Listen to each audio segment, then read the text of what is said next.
have an entire game focusing on that instead. Shadow the Hedgehog. Why did they do that? I mean, why make us think our choices matter in the grand scheme of things, and then completely nullify it with a last story segment that's officially canon to the Sonic matters most, right?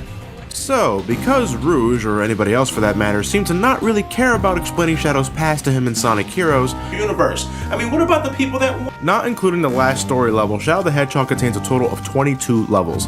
Now, there are 22 levels, but a single play under the evil Shadow the Hedgehog. Don't those people's choices matter too?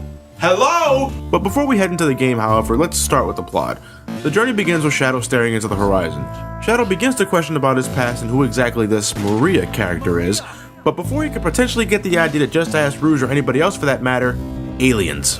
As the aliens begin to run amok through the city, the leader of the group, Black Doom, confronts Shadow and tells him to deliver the Chaos Emeralds as promised.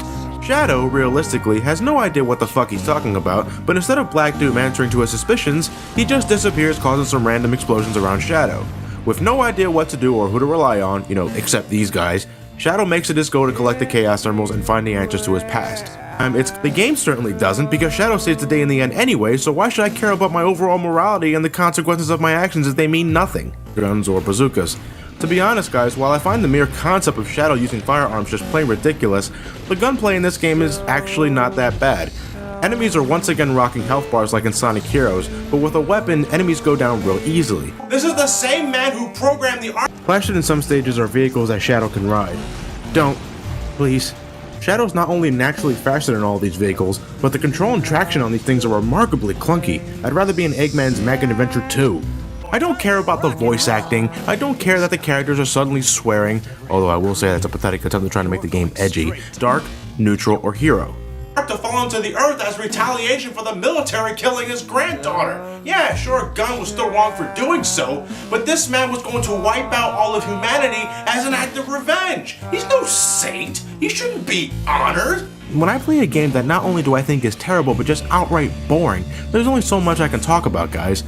Well, at least the video wasn't very long. I mean, there's only so much you can rant and bitch about without coming off as an immature fuckwad. Shadow the Hedgehog is just way too much of a boring, bleak, uninteresting game to really spend a long time harping on. Hell, well, there's only one game left to go. You guys all know what's coming up next.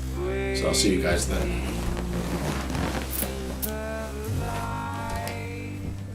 There you go. Why would they make us wait that long to tie up a loose end from Sonic Heroes?